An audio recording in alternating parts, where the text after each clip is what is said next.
Senhor esteja convosco. Proclamação do Evangelho de Jesus Cristo segundo Mateus. Glória a vós, Senhor. A origem de Jesus Cristo foi assim. Maria, sua mãe, estava prometida em casamento a José. E antes de viverem juntos, ela ficou grávida pela ação do Espírito Santo. José, seu marido, era justo e, não querendo denunciá-la, resolveu abandonar Maria em segredo. Enquanto José pensava nisso, eis que o anjo do Senhor apareceu-lhe em sonho e lhe disse: José, filho de Davi, não tenhas medo de receber Maria como tua esposa, porque ela concebeu pela ação do Espírito Santo. Ela dará à luz um filho, e tu lhe darás o nome de Jesus, pois ele vai salvar o seu povo dos seus pecados. Tudo isso aconteceu para se cumprir o que o Senhor havia dito pelo profeta: eis que a virgem conceberá e darás à luz um filho, ele será chamado pelo nome de Emanuel, que significa Deus está conosco. Quando acordou, José fez conforme o anjo do Senhor havia mandado e aceitou a sua esposa. Palavra da salvação. Glória a vós, Senhor.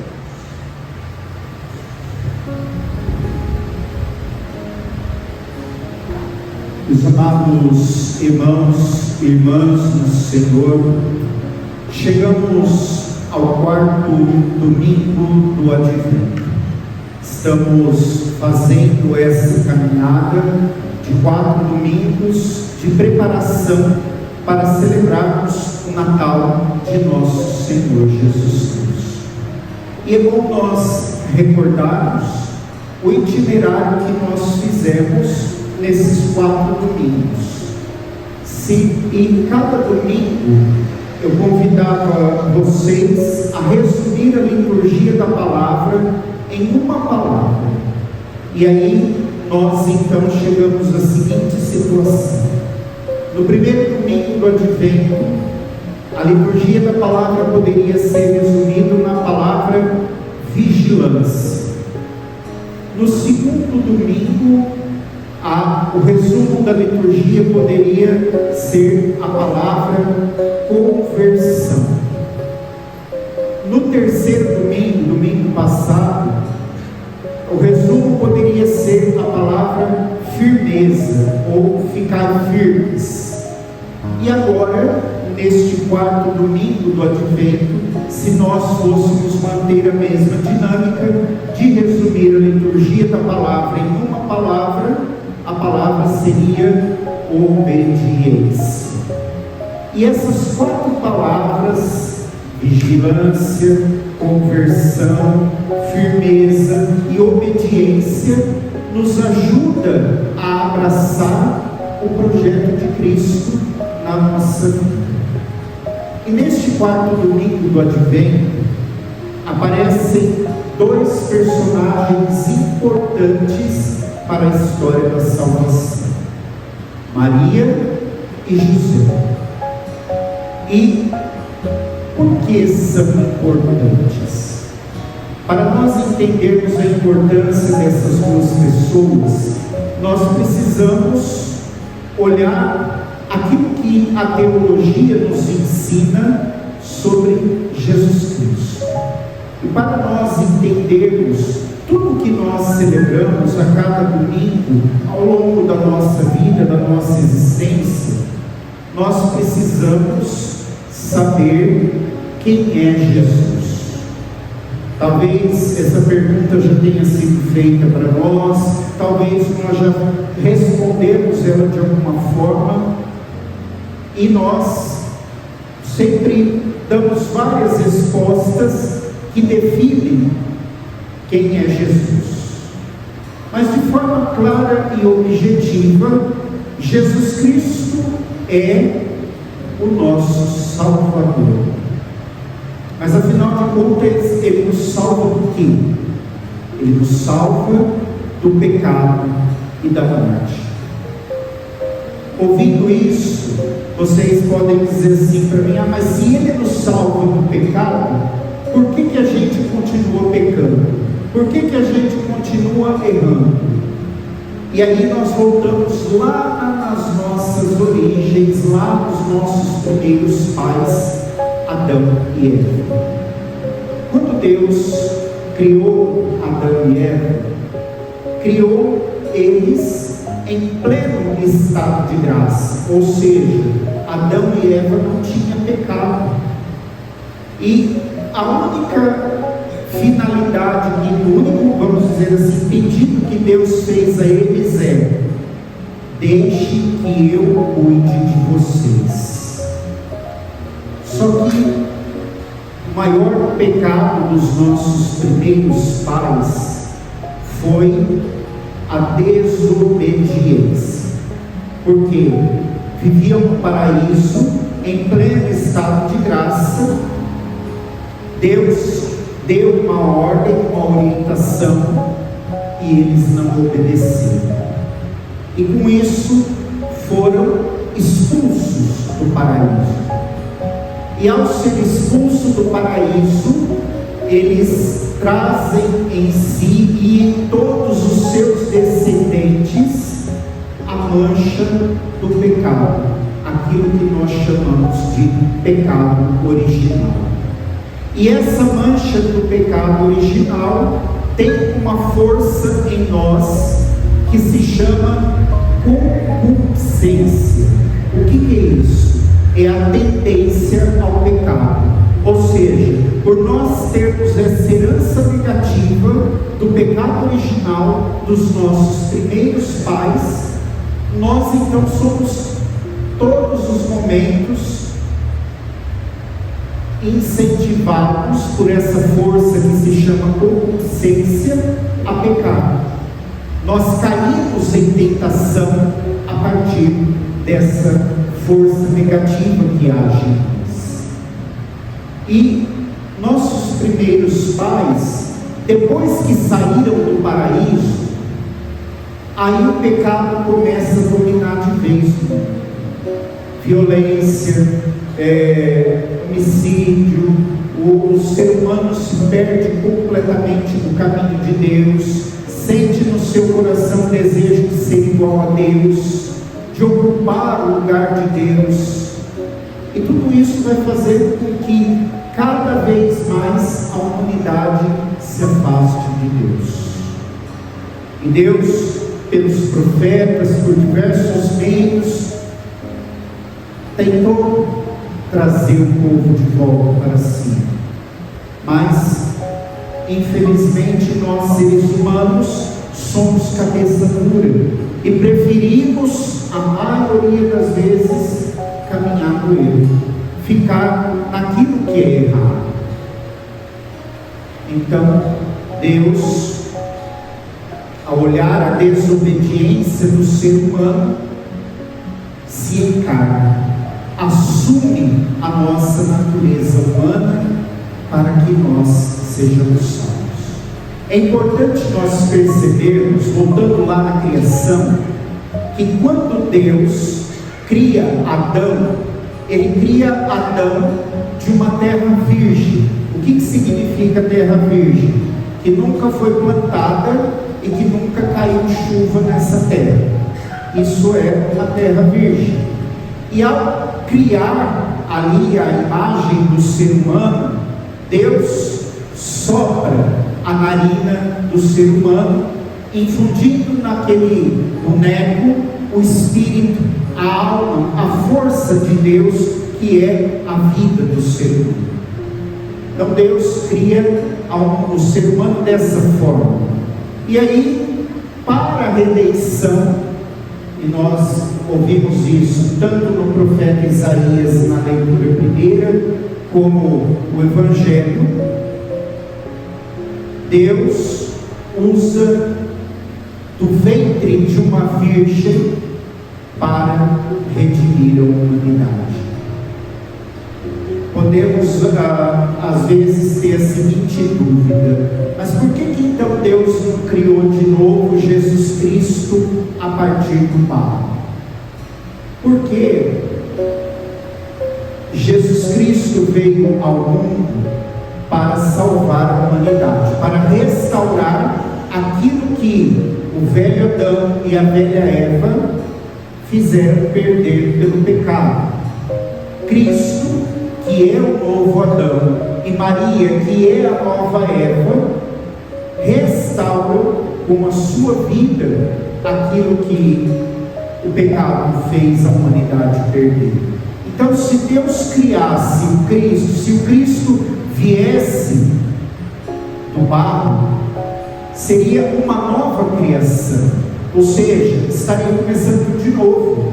E Cristo, que é o novo Adão, veio a esse mundo para percorrer o caminho do velho Adão, menos no pecado, mas em tudo viver semelhante a Adão, para que a vida do ser humano seja plenamente restaurada, resgatada e volte para Deus.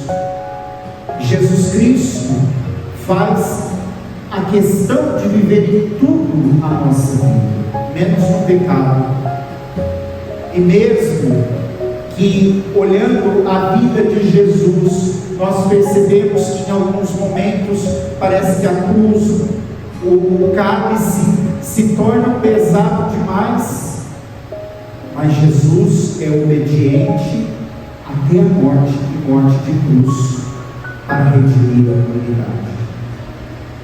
Maria, a nova Eva, o ventre preparado para acolher o Salvador, para ser a mãe de Deus, é aquela que colabora com a natureza humana. Por quê? Nós temos que ter claro que Jesus Cristo, ele é 100% Deus e 100% homem. Não se separa a natureza divina da natureza humana. Está unida essas duas naturezas e elas não se separam. E ao longo da história da igreja surgiram várias pessoas que cometiam heresias falando: não, Jesus Cristo não é Deus, a natureza divina entrou nele depois, ele é só humano, ou ele é só divino, ou ele, na hora que ele nasceu, ele se tornou divino. Ou seja, várias heresias que a igreja bate o martelo, o dogma de fé, dizendo que Jesus Cristo, o Filho de Deus, é 100% Deus e 100% homem. Nele habita a natureza humana e divina. E aí, Jesus Cristo, o novo Adão, vem para trazer um pouquinho de Deus para a nossa natureza humana pecadora, que se afasta de Deus. E é interessante nós percebermos, colocando lá o livro do Gênesis ao lado da encarnação de Jesus Cristo, nós vamos ver que há uma semelhança. A terra virgem gera o homem, sem a intervenção humana. Deus faz, como descreve o livro do Gênesis, um boneco de barro e sopra nas narinas, e ali começa o ser humano, começa a vida humana. Maria fica grávida pela ação do Espírito Santo, ou seja, sem a intervenção do ser humano. O Espírito do Altíssimo cobre Maria com sua sombra e ela fica grávida pela ação do Espírito Santo. Ou seja, a terra virgem, o ventre virgem é fecundado pela força, pela ação de Deus, do Espírito Santo de Deus. E Maria também nos ensina a viver a obediência. Por quê? Porque quando o anjo diz a ela tudo o que iria acontecer, ela diz assim: eis aqui a serva ou a escrava do Senhor, faça-se em mim segundo a tua palavra. Modelo de obediência, modelo de docilidade. E quem quer seguir Jesus Cristo, quem quer viver com Jesus Cristo, precisa ser modelo de obediência. Precisa viver esse modelo de obediência que nós aprendemos com Jesus, Maria. Aí vocês vão perguntar: e onde entra José? Ouvimos o Evangelho de hoje. José descobre que sua mulher está grávida. Ele tinha duas alternativas. A primeira era denunciar Maria. E ao denunciar Maria, ela seria apedrejada em praça pública até a morte. E ele poderia abandonar Maria em segredo, sem falar nada para ninguém, e depois, se alguém falasse alguma coisa, ela não serve para mim, não é para mim, e abandona Maria em segredo. José abandona Maria em segredo. E é interessante que o Evangelho nos fala que ele estava dormindo, e eis que o anjo do Senhor fala com ele. Maria viu o anjo Gabriel diante dos seus olhos. Agora, José estava dormindo. Às vezes eu penso: nosso Deus é louco, né? Como vai falar com uma pessoa que está dormindo para explicar tudo que tem que fazer? E a pessoa acorda e fala: sim, Senhor, eu vou fazer isso. Vai lá e assume Maria como esposa. E ainda pensa que ele é mais louco ainda por colocar o projeto da redenção na mão de uma moça, uma menina de 14, 15 anos de idade. Maria tinha essa idade quando recebeu o anúncio do anjo. Hoje, se fosse os nossos adolescentes de hoje, não sei se estaria certo isso, viu? Porque não teriam talvez a mesma firmeza que Maria teve em assumir esse projeto para a sua vida. Mas é interessante nós percebermos que José, em sonho, ouve a voz de Deus, ouve a orientação de Deus por meio do anjo e obedece. Assume Maria como sua esposa. Nós poderíamos pensar assim: e se José falasse não? Maria seria apedrejada até a morte. E se Maria falasse não? Diferente do que muita gente fala, Deus não escolheria outra mulher. Por quê? Porque Maria é a única que foi preparada e mantida na graça plena, livre do pecado, virgem antes, durante e depois do parto, para essa missão. Não tinha outra mulher em Cristo, era só Maria. O que Deus ia fazer, não sei, segredo dele, mistério dele, mas não tinha outra em vista. E aí então nós entendemos a importância da mulher que é Maria. Os nossos irmãos evangélicos que me perdoem, mas como que uma mulher que carrega Deus no seu ventre pode ser uma mulher qualquer? Eu não consigo entender isso. Como que uma mulher que escuta de um anjo: ave cheia de graça, o Senhor é contigo, pode ser uma mulher qualquer? As mulheres aqui presentes que me perdoem, mas mulher qualquer é vocês aqui que estão, não no sentido de ser qualquer um, mas mulher qualquer porque são comuns. Nenhuma de vocês carregou Deus no ventre de vocês, e nenhuma de vocês ouviu: ave cheia de graça, o Senhor é contigo. Não. As que tiveram filho que aqui estão, seguiram o método natural. Ninguém aqui ficou grávido pela ação do Espírito Santo. Ninguém aqui é virgem antes, durante e depois do parto. Portanto, se for pensar na dimensão de uma mulher qualquer, com todo respeito, mulher qualquer seria vocês que aqui estão, porque vive a normalidade da natureza humana. Agora Maria experimentou na sua vida aquilo que é extraordinário. Adão, Eva perderam o paraíso por desobediência. Vamos entender isso mais uma vez. Onde fica o paraíso, gente? Onde fica? Fica em Ribeirão Preto. Adão e Eva estavam no paraíso em Ribeirão Preto. Eles pecaram, desobedeceram a Deus, saíram do paraíso, foram morar onde, gente? Aonde? Em Guariba. Vieram morar em Guariba. E quando eles moravam em Ribeirão Preto, eles estavam plenos da graça de Deus, porque estavam na presença de Deus. Quando vieram para Guariba, ficaram longe da graça de Deus. E aí os seus descendentes, os filhinhos de Adão e Eva, para todos sempre, que nascem em Guariba, ficam longe da graça de Deus.